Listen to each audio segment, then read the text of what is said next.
Bismillahirrahmanirrahim. Assalamu alaikum warahmatullahi wabarakatuh. Dear students, today we are going to start our lesson part number 3 of gaseous exchange in humans. So आज इंशाल्लाह ताला हम इस topic को wind up करेंगे और इसमें हम जो है थोड़ा सा रिकॉल कर लेते हैं कि हमने लास्ट टाइम जो है सेलुलर रेस्पिरेशन अपने फर्स्ट लेक्चर में पढ़ा था कि cellular respiration is a process in which the CH bonds in food are broken by redox reactions and the energy is transformed into ATP. तो सेलुलर रेस्पिरेशन हमारे नज़दीक इसमें मैकेनिकल प्रोसेस भी है और बायोकेमिकल प्रोसेस भी है, यानी एनर्जी का बनना भी है और मैकेनिकल मूवमेंट जो हम ऑक्सीजन गैस इनटेक करते हैं और कार्बन डाइऑक्साइड एक्सहेल करते हैं, ये प्रोसेसिंग भी है. But when we talk about breathing, then breathing is only the physical movements which are associated with the gaseous exchange. यानी इसमें हमारी सिर्फ फिजिकल मूवमेंट्स इन्वॉल्व हैं. और वो किस तरह की मूवमेंट्स हैं? वो there are two types of physical movements, inhalation and exhalation. Okay, when we inhale air, ठीक है, जब हम सांस अंदर लेते हैं, अपने लंग्स में हवा भरते हैं, so this process is called inhalation. And we when we exhale, expire, expel carbon dioxide from our lungs, this is called exhalation. So students, आज के लेसन में हमने बेसिकली मैकेनिज्म को स्टडी करना है कि ब्रीथिंग का क्या मैकेनिज्म है. मैकेनिज्म के बारे में आप समझ लें कि मैकेनिज्म कहते हैं किसी भी प्रोसेस में जो स्टेप बाय स्टेप इन्वॉल्व होते हैं, काम हो रहे होते हैं, प्रोसेसेस इन्वॉल्व होते हैं, सारे के सारे फंक्शन के अंदर जो प्रोसेसेस इन्वॉल्व होते हैं उनको स्टेप्स बाय स्टेप स्टडी करने को हम मैकेनिज्म कहते हैं. So students, we are going to study about the mechanism of inspiration और inhalation. So first of all क्या होता है कि जो हमारे रिब मसल्स हैं, जिनको इंटरकॉस्टल मसल्स भी कहते हैं, ये कॉन्ट्रैक्ट कर जाते हैं. अब आप ज़रा इमेजिन करें, बल्कि आप ये एक्टिविटी साथ साथ करें कि रिब मसल्स को आप जब आप इनहेल कर रहे होते हैं तो आप ये फील करेंगे कि आपके चेस्ट पे एक प्रेशर सा, एक दबाव सा महसूस होता है, और रिब्स जो होती हैं उस दबाव के रिजल्ट में रेज हो जाती हैं, यानी कि उभर आती हैं, बाहर को निकल आती हैं. अच्छा, इसका असर जो है वो आपके डायाफ्राम पे भी पड़ता है. डायाफ्राम जो ये नीचे एक मस्कुलर बैग है, ये डायाफ्राम क्या करता है, ये अपनी पोजीशन से लो हो जाता है. इसकी जो डोम डोम गुंबदनुमा शक्ल जो होती है इसकी, वो नीचे की तरफ चली जाती है. और आप इसको फील कर सकते हैं, जब आप इनहेल कर रहे हैं तो आप फील करेंगे कि आपके जो डाइजेस्टिव सिस्टम है उसके ऊपर एक प्रेशर पड़ता है, एक दबाव महसूस होता है. तो ये दो मूवमेंट्स जब हो जाती हैं तो इन मूवमेंट्स के रिजल्ट में आपका जो एरिया ऑफ थोरेसिक कैविटी है वो इंक्रीज कर जाता है, यानी चेस्ट कैविटी जो है वो अपने साइज से लार्ज हो जाती है. अच्छा, लंग्स स्पॉन्जी होते हैं, तो जब एरिया ऑफ थोरेसिक कैविटी बढ़ेगा और लंग्स के ऊपर से दबाव कम होगा, प्रेशर कम होगा, तो प्रेशर के कम होने की वजह से लंग्स एक्सपैंड करेंगे. लंग्स क्यों एक्सपैंड करेंगे? क्योंकि लंग्स जो है वो स्पॉन्जी होते हैं. अब स्टूडेंट्स, आपको एक रूल पता होगा कि एयर हमेशा हाई प्रेशर से लो प्रेशर की तरफ मूव करती है.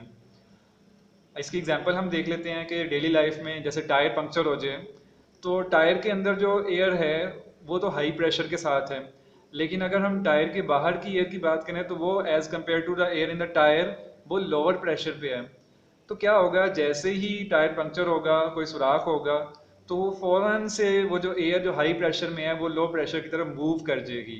तो यहाँ भी यही होता है कि जब लंग्स एक्सपैंड करते हैं और जो प्रेशर लंग्स के अंदर का है वो कम हो जाता है, तो उसके रिजल्ट में जो एयर प्रेशर है, जो बाहर की हवा का दबाव है, वो ज़्यादा होता है और वहाँ से एयर जो है वो मूव करना शुरू कर देती है लंग्स के अंदर.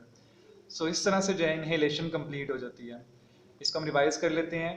फर्स्ट ऑफ ऑल क्या हुआ था, रिब मसल्स ने कॉन्ट्रैक्ट किया, उसके रिजल्ट में रिब्स जो थी वो रेज होना शुरू हो गई, यानी रिब्स मसल्स ने दबाव डालना शुरू किया और वो दबाव पड़ा रिब्स के ऊपर, और वो रिब्स जो है वो अपनी पोजीशन से बाहर को हो गई. और इस पोजीशन का असर जो है वो रिब्स के नीचे जो डायाफ्राम था उस पर पड़ा, और डायाफ्राम जो था वो कॉन्ट्रैक्ट हो गया और वो नीचे की तरफ चला गया, यानी उसने नीचे की तरफ दबाव डालना शुरू कर दिया. इन दोनों की मूवमेंट के रिजल्ट में जो एरिया ऑफ थोरेसिक कैविटी था वो बढ़ गया, इंक्रीज कर गया, और उसकी वजह से जो लंग्स पर दबाव था वो कम हो गया. तो दबाव कम हो गया तो लंग्स अपनी जगह से, पोजीशन से एक्सपैंड कर गए, और इस एक्सपेंशन की वजह से आपने सुना होगा कि वॉल्यूम जब इंक्रीज करता है तो प्रेशर लो हो जाता है. तो इसी तरह से लंग्स के अंदर भी यही हुआ, लंग्स का वॉल्यूम इंक्रीज कर गया और लंग्स के अंदर का एयर प्रेशर लो हो गया। इस लो एयर प्रेशर की वजह से जो बाहर की हवा, जो एटमॉस्फेयर की एयर है, उसका प्रेशर ज़्यादा था, वहाँ से एयर जो है वो दाखिल हो गई लंग्स के अंदर। तो इस तरह से ये प्रोसेस कंप्लीट हो गया। अब स्टूडेंट्स आते हैं एक्सपायरेशन या एक्सेलेशन के ऊपर। ये बिल्कुल अपोजिट प्रोसेस है। इसमें क्या होगा, रिब्स मसल्स जो हैं वो रिलैक्स कर गए, जैसे पिछले प्रोसेस में इन कॉन्ट्रैक्ट कर गए थे। अब वो रिलैक्स करेंगे तो क्या होगा, वो रिब्स को छोड़ देंगे और रिब्स जो हैं अपनी असल पोजीशन पे, ओरिजिनल पोजीशन पे वापस आ जाएंगी। और ये इस पोजीशन पे आने की वजह से जो डायाफ्राम होगा वो भी अपनी असल पोजीशन पे वापस आ जाएगा और वो ऊपर की तरफ रेज कर जाएगा। अब जब वो ऊपर को दबाएगा, रेज करेगा और रिब्स भी अपनी पोजीशन में वापस आएंगी, तो आप देख सकते हैं दोनों फिगर्स में डिफरेंस कि लंग्स के लिए जो एरिया है या एरिया ऑफ थोरेसिक कैविटी है वो डिक्रीज कर गया। तो एरिया ऑफ थोरेसिक कैविटी के डिक्रीज करने की वजह से अब लंग्स जो है वो उनको कम जगह पे प्लेस होना पड़ेगा, तो लंग्स के अंदर का प्रेशर जो है वो इंक्रीज कर जाएगा। ठीक है, इससे जो है प्रेशर ऑन लंग्स जो है वो इंटरनल प्रेशर ऑफ लंग्स जो है वो इंक्रीज कर जाएगा।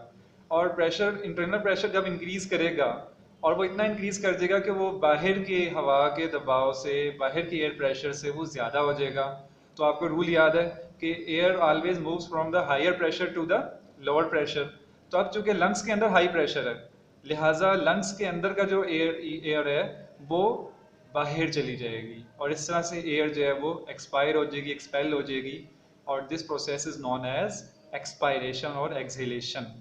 अब स्टूडेंट्स आते हैं एक टर्म के ऊपर, ब्रीथ रेट। ब्रीथ रेट क्या होता है कि एक मिनट में एक पर्सन जितनी दफ़ा सांस ले सकता है उसकी जो काउंट्स होती हैं उसको आप ब्रीथिंग रेट कहते हैं।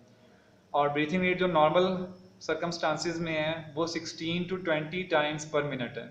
यानी हम इसको खुद भी एक्टिविटी कर सकते हैं, हम घड़ी के साथ टाइम देखें और अपनी ब्रीथ्स को काउंट करना शुरू करें, तो ये एक मिनट में 16 से 20 टाइम्स हम ब्रीथिंग हम ले रहे होंगे। ठीक है, लेकिन अगर हम इंटरनल बॉडी की बात करें तो हमारी बॉडी में, हमारे ब्रेन में एक सेंटर है जो रेस्पिरेटरी सिस्टम को कंट्रोल करता है।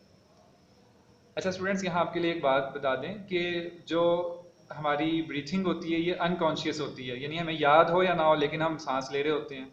लेकिन ब्रीथिंग रेट जो है, ब्रीथ रेट जो है, ये कंट्रोल कर सकते हैं, ये हमारे कंट्रोल में हो सकता है। उसको कंट्रोल करने के लिए कौन सा फैक्टर है, उसको कंट्रोल करने के लिए हमारे ब्लड में कार्बन डाइऑक्साइड की अमाउंट जो है ये बताती है कि हमारा ब्रीथिंग रेट क्या होगा। यानी अगर हमारे ब्लड में कम कार्बन डाइऑक्साइड है तो ब्रीथिंग रेट भी कम होगा, और अगर वो ज़्यादा हो गई है तो ब्रीथिंग रेट भी ज़्यादा होगा। इसी वजह से जब आप ज़्यादा हार्ड एक्सरसाइज करते हैं या फिजिकल वर्क करते हैं तो आपकी बॉडी में चूँकि रेस्पिरेशन का प्रोसेस स्पीड अप हो जाता है, ज़्यादा हो रहा होता है, कार्बन डाइऑक्साइड ज़्यादा प्रोड्यूस हो रही होती है, इसी वजह से ब्रीथिंग रेट भी ज़्यादा हो जाता है और हमें सांस चढ़ जाता है। तो आज के लेसन में बच्चों हमने ब्रीथिंग के बारे में बड़ा, उसके स्टेप्स देखे, इनहेलेशन और एक्सहेलेशन के, और फिर ब्रीथ रेट को हमने समझा। तो आपके लिए आज का होमवर्क एक ही लॉन्ग क्वेश्चन है कि describe the steps of inhalation and exhalation. तो आज बच्चों हमारा लेसन जो था ये गैसियस एक्सचेंज ऑफ ह्यूमंस का कंप्लीट हो गया। कल से इंशाल्लाह हम एक नए लेसन की तरफ मूव करेंगे, रेस्पिरेटरी डिसऑर्डर्स। तब तक के लिए अल्लाह हाफिज़।